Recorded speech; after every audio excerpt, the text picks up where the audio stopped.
मेरे पति को हर रात दूध पीने की आदत थी। उनको दूध पिए बिना नींद ही नहीं आती थी।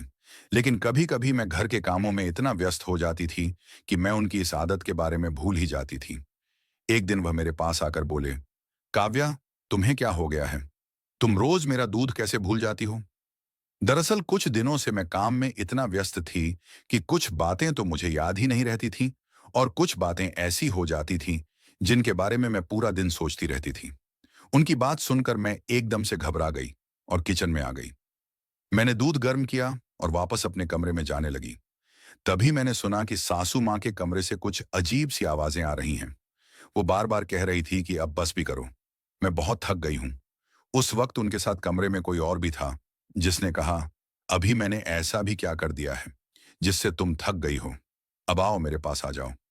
ये सारी आवाजें सुनकर तो मैं हैरान परेशान रह गई थी और मैं वापस अपने कमरे में आ गई। कमरे में आकर मैंने अपने पति को दूध पिलाया और हम दोनों सोने के लिए लेट गए। मेरे पति तो सो चुके थे, लेकिन जैसे ही मैं सोने वाली थी, वहीं आवाजें फिर से आने लगी।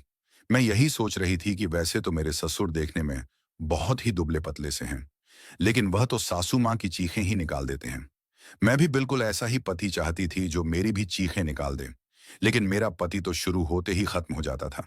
वह तो 2 मिनट में ही थक जाते थे और इस बात पर ध्यान भी नहीं देते थे कि मैं खुश हुई भी हूं या नहीं। यही सब सोचते सचते कब मेरी आंख लग गई, मुझे पता ही नहीं चला। सुबह उठकर जब मैं किचन में गई तो मेरी सासू माँ अपने लिए चाय बना रही थी। उनको देखकर फिर से मेरे दिमाग में वही सारी आवाजें गूंजने लगी। उनकी शक्ल देखकर ही पता चल रहा था कि उन्होंने रात में कितना अच्छा समय बिताया है। थोड़ी देर बाद मेरे ससुर जी भी आ गए। सासू माँ ने उनको भी चाय बनाकर दे दी और वह दोनों अपने कमरे में चले गए। मैं भी घर के कामों में व्यस्त हो गई। दोपहर में मैंने खाना बनाया और सब खाना खाकर अपने अपने कमरे में चले गए। मैं भी अपना सारा काम खत्म करके अपने कमरे में जा ही रही थी कि तभी अपने सामने का नजारा देखकर मैं हैरान ही रह गई। सासू माँ के कमरे से फिर से वही सारी आवाजें आ रही थीं जो कल रात को आ रही थीं। मैं उनके दरवाजे के पास जाकर खड़ी हो गई। सासू माँ फिर से वही सब कह रही थी कि अब बस करो, मैं बहुत थक गई हूं। मैं अब उस उम्र में नहीं हूं कि यह सब बर्दाश्त कर सकूं। अब यह सारी आवाजें मेरे दिमाग में गूंजने लगी थी। थोड़ी देर बाद मैं अपने कमरे में आ गई और यही सब सोचने लगी कि ससुर जी ऐसी कौन सी दवाई खाते हैं जो इस उम्र में भी उनके पास इतनी ताकत है। मैं चाहती थी कि मैं अपनी सासू माँ से पूछूं कि उन्होंने ससुर जी को क्या खिलाया है। तभी मेरी सासू माँ भी अपने कमरे से बाहर आ गई। उनका चेहरा तो ठीक था, लेकिन वह अपने दोनों हाथ अपनी पीठ पर रखे हुई थी और यही कह रही थी कि पता नहीं यह पीठ का दर्द कब मुझे छोड़ेगा। उनकी बातें सुनकर मैं चौंक गई। मैं सोच रही थी कि कमरे से तो कुछ और ही आवाजें आती हैं और बाहर आकर यह पीठ दर्द का बहाना करती हैं। पर अब मैं यह पता करना चाहती थी कि सासू माँ ससुर जी को क्या खिलाती हैं। वह ऐसा क्या खाते हैं कि इस बुढ़ापे में भी उनके पास इतनी ताकत है।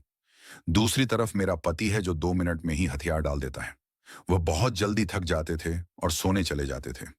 मेरी शादी के बाद से ही कभी ऐसा नहीं हुआ था कि मैं अपने पति से पूरी तरीके से संतुष्ट हुई हूं। उनके सो जाने के बाद मैं पूरी रात अपने पति के प्यार के लिए तड़पती रहती थी। मेरी सास वो जिंदगी जी रही थी जो मैं हमेशा से जीना चाहती थी। काश मेरा पति भी ससुर जी की तरह होता तो मैं भी अपनी जिंदगी के और मजे ले पाती। मेरी भी सारी इच्छाएं पूरी होती और मुझे भी एक जलबिन मछली की तरह तड़पना नहीं पड़ता। मैं किचन में आकर काम करने लगी, पर मेरे कानों में बार बार वही सारी आवाजें गूंज रही थीं। उन सब के बारे में सोचकर मेरे बदन में एक सिहरन सी पैदा हो जाती थी। मैं भी उस सुख के लिए तड़प उठती थी जो मुझे कभी मिला ही नहीं था। एक बार मैं अपने कमरे में बैठी हुई यही सब सोच रही थी। तभी मेरे दिमाग में ख्याल आया कि क्यों ना मैं अपनी सासू माँ के कमरे में झांक कर देखूं। मेरे दिल में उन दोनों को देखने की इच्छा हो रही थी। यही सोचकर मैं अपने कमरे से बाहर निकली और उनके कमरे के दरवाजे के पास जाकर खड़ी हो गई। मैं खिड़की के बाहर खड़े होकर उनके कमरे से आ रही आवाज सुनने लगी। मेरी सासू माँ बोल रही थी कि बस करो, अब मेरे अंदर और हिम्मत नहीं बची है। तभी मेरे ससुर जी बोले, बस थोड़ा सा और बर्दाश्त कर लो, फिर तुम्हें परेशान नहीं करूंगा। ससुर जी की यह बात सुनकर मेरी सासू माँ चुप हो गई। अब मैं खिड़की से उनके कमरे के अंदर झांकने की कोशिश कर रही थी, क्योंकि मुझे देखना था कि अंदर क्या हो रहा है। पर उनकी खिड़की पर पर्दे लगे हुए थे, इसीलिए मुझे अंदर का कोई नजारा दिखाई ही नहीं दे रहा था। मैं उदास होकर वापस अपने कमरे में आकर बैठ गई। जैसे ही मैं अपने बिस्तर पर जाकर बैठी, मेरे पति ने एक अजीब सी आवाज में मुझसे पूछा, काव्या, इतनी रात को तुम कहाँ गई थी? वो शक भरी निगाहों से मेरी तरफ देख रहे थे और कहने लगे, मैं इतनी भी गहरी नींद में नहीं सोया था कि अगर तुम मुझे छोड़कर चली जाओ तो मुझे पता नहीं चलेगा। अब बताओ कहाँ गई थी? मैंने घबराई हुई आवाज में कहा। मुझे कमरे में घुटन महसूस हो रही थी, इसलिए बाहर हवा खाने गई थी। वह बोले, अगर तुम्हारी तबीयत ठीक नहीं थी तो मुझे बता देती। इतनी रात को कमरे से बाहर जाने की क्या जरूरत थी? इतना कहकर वह फिर से सो गए। मैं अपने पति को नहीं बता सकती थी कि मेरे मन में किस तरह के